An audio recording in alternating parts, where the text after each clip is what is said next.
નમસ્કાર મિત્રો, કિસાન સમાચાર ચેનલમાં તમારું ખૂબ ખૂબ સ્વાગત છે। દેશ, દુનિયા અને ગુજરાતના તાજા, મોટા અને સૌથી મહત્વપૂર્ણ સમાચાર જાણીએ તે પહેલા તમે ચેનલમાં નવા હોય તો ચેનલને જરૂરથી સબસ્ક્રાઇબ કરીને વિડીયો લાઈક કરી દેજો। આજના મોટા સમાચાર। રાજ્યના ખેડૂતોની ચિંતા વધશે, આંબાલાલ પટેલે કરી માવઠાની આગાહી। હવામાન નિષ્ણાત આંબાલાલ પટેલે માવઠાની આગાહી કરી છે, જેમાં આજે અને આવતીકાલે વેસ્ટર્ન ડિસ્ટર્બન્સની અસર ગુજરાત પર કરવામાં આવી છે, જેમાં રાજસ્થાનના કેટલાક વિસ્તારોમાં પણ કમોસમી વરસાદની શક્યતા છે, જ્યારે ગુજરાતના કેટલાક વિસ્તારોમાં ગાજવીજ સાથે ભારે વરસાદની સંભાવના રહેલી છે। આ સાથે જ ઉત્તર ગુજરાતમાં પણ લઘુત્તમ તાપમાન 7 ડિગ્રી સુધી નોંધાઈ રહ્યું છે। ત્યારે હવામાન નિષ્ણાત આંબાલાલ પટેલે આગાહી કરી છે કે 10 અને 11 ફેબ્રુઆરીએ મજબૂત વેસ્ટર્ન ડિસ્ટર્બન્સ ગુજરાત પર અસર કરતું જોવા મળશે। ત્યારબાદના બીજા મોટા સમાચાર। બાપરે, સોના અને ચાંદીના ભાવમાં તો જબરો ઉથલ પાથલ। લેવાનું વિચારતા હો તો ખાસ ચેક કરી લેજો લેટેસ્ટ રેટ। ઘરેલું વાયદા બજારમાં સોના અને ચાંદીમાં નરમાઈ જોવા મળી રહી છે, જ્યારે સોનાના ભાવ MCX પર 85 રૂપિયા તૂટીને 62,969 રૂપિયા પ્રતિ 10 ગ્રામ પર ટ્રેડ કરી રહ્યા છે, જ્યારે ચાંદીનો ભાવ પણ 180 રૂપિયા ઘટાડાની સાથે પ્રતિ કિલોએ 70,410 રૂપિયા પર ટ્રેડ કરી રહ્યો છે। ત્યારબાદના મહત્વપૂર્ણ સમાચાર। નશાના કાળા કારોબાર પર પોલીસનો સપાટો। દ્વારકા જિલ્લામાં ફરી એક વખત શંકાસ્પદ નશાકારક સિરપ ઝડપાઈ છે, જેમાં પોલીસે દરોડા પાડીને 2 વ્યક્તિની અટકાયત કરી તો 5 લાખથી વધારેનો મુદ્દામાલ ઝડપીને 3,900 સિરપની બોટલ પણ જપ્ત કરી છે। મહત્વની વાત તો એ છે કે ગઈકાલે પણ એક વ્યક્તિની દ્વારકા પોલીસે અટકાયત કરી હતી, અને એ વ્યક્તિ પણ સોડાની દુકાનની આડમાં સિરપ વેચવાનો ગોરખ ધંધો ચલાવી રહ્યો હતો। ત્યારબાદના ઉપયોગીપૂર્ણ સમાચાર। અમદાવાદીઓને મળશે ટ્રાફિકમાંથી રાહત। અમદાવાદ શહેર દિવસે ને દિવસે ચારે બાજુ વિકસતું જાય છે। શહેરી વિસ્તાર વધતા ટ્રાફિકની સમસ્યા પણ વધવાની છે, અને શહેરીજનોને તે સમસ્યાથી ટેવાઈ પણ જવાનું છે।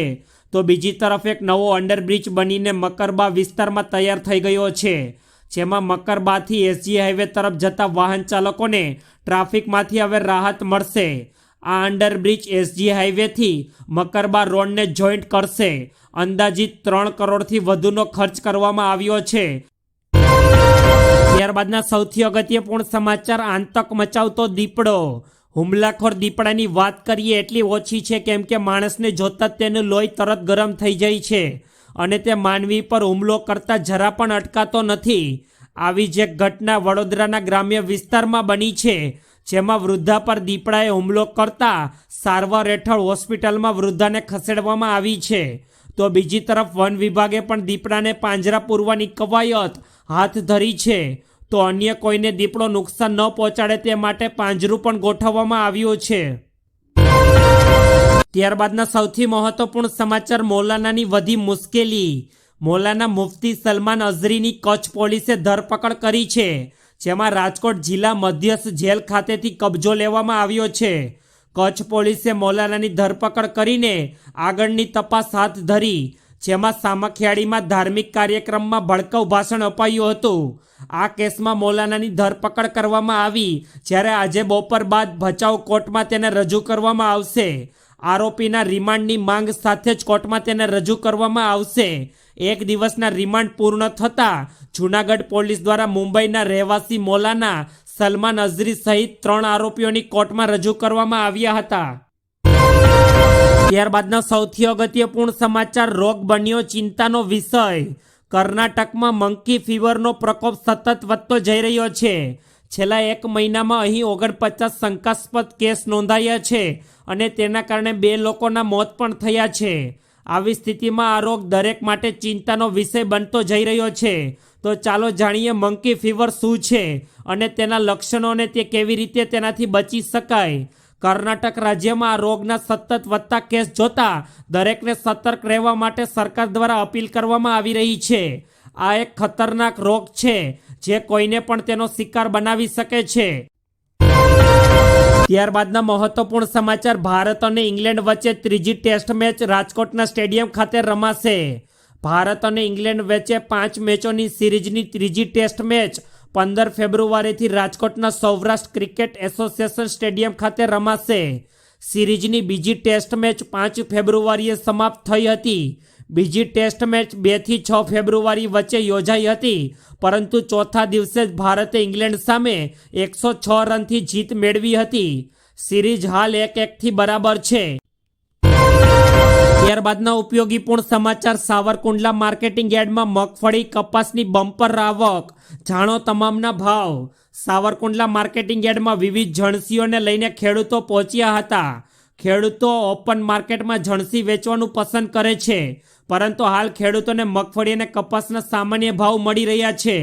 કપાસના 1 મણનો ભાવ 1445 રૂપિયાથી લઈને 1550 રૂપિયા જેવો મળી રહ્યો છે, જ્યારે મગફળીનો ભાવ 1050 રૂપિયાથી લઈને 1160 રૂપિયા પ્રતિ મણ જોવા મળી રહ્યો છે. ત્યારબાદનો અગત્યપૂર્ણ સમાચાર. રાજ્યમાં ઠંડીનો નવો રાઉન્ડ શરૂ. જાણો શું છે શીત લહેરની આગાહી. રાજ્યમાં ફરી એકવાર ઠંડીનો રાઉન્ડ શરૂ થયો છે, જેમાં રાજ્યમાં પવનની ગતિમાં વધારો જોવા મળ્યો છે. 10 થી 12 કિલોમીટરની ઝડપે પવનો ફૂંકાતા ઠંડીનો અનુભવ થઈ રહ્યો છે, જ્યારે 10 ફેબ્રુઆરીથી ઠંડી વધવાની હવામાન વિભાગની આગાહી છે. અનેક વિસ્તારોમાં વાદળછાયું વાતાવરણ રહેવાનું પણ અનુમાન રહેલું છે. ગઈકાલથી શહેરમાં પવનની ગતિમાં સતત વધારો જોવા મળી રહ્યો છે. આજે મિશ્ર ઋતુ રહેવાનું અનુમાન હવામાન વિભાગ દ્વારા કરવામાં આવ્યું છે. ત્યારબાદ રાજકોટ માર્કેટિંગ યાર્ડમાં લસણના ભાવમાં ઐતિહાસિક તેજી. રાજ્યમાં એક તરફ ડુંગળીના નિકાસ પર પ્રતિબંધને કારણે ખેડૂતોમાં વિરોધ જોવા મળી રહ્યો છે, ત્યારે બીજી તરફ ભાવમાં રેકોર્ડ બ્રેક તેજી જોવા મળી રહી છે, જેમાં લસણના ભાવમાં નોંધપાત્ર વધારો જોવા મળી રહ્યો છે. જેમાં માર્કેટિંગ યાર્ડમાં નવા લસણની આવક ન થતાં જૂના 1 કિલોના ભાવ 400 થી 500 રૂપિયા પહોંચ્યા છે. રાજકોટ માર્કેટિંગ યાર્ડમાં હાલ નવા લસણની આવક શરૂ થતી નથી, ત્યારે ખેડૂતો જૂના લસણના સારા ભાવ મળી રહ્યા છે. રાજકોટ માર્કેટિંગ યાર્ડમાં 1 કિલો લસણના ભાવ 400 થી 500 રૂપિયા સુધી જોવા મળી રહ્યા છે. ત્યારબાદના ખૂબ જ મહત્વપૂર્ણ સમાચાર. રાહુલ ગાંધી દ્વારા ફરી આપવામાં આવ્યું વિવાદાસ્પદ નિવેદન. કોંગ્રેસ નેતા રાહુલ ગાંધી દ્વારા ભારત જોડો ન્યાય યાત્રા દરમિયાન એક વિવાદાસ્પદ નિવેદન આપવામાં આવ્યું છે, જેમાં કોંગ્રેસ નેતાએ કહ્યું છે કે નરેન્દ્ર મોદીનો જન્મ ઓબીસી સમાજમાં થયો ન હતો. આ મામલે ભાજપ આક્રમક બન્યું અને ભાજપ નેતા પૂર્ણેશ મોદી સક્રિય થયા છે અને તેમણે રાહુલ ગાંધી પર પ્રહાર કરતા કહ્યું કે તેઓ ઓબીસી સમાજને ચોર કહેતા હતા.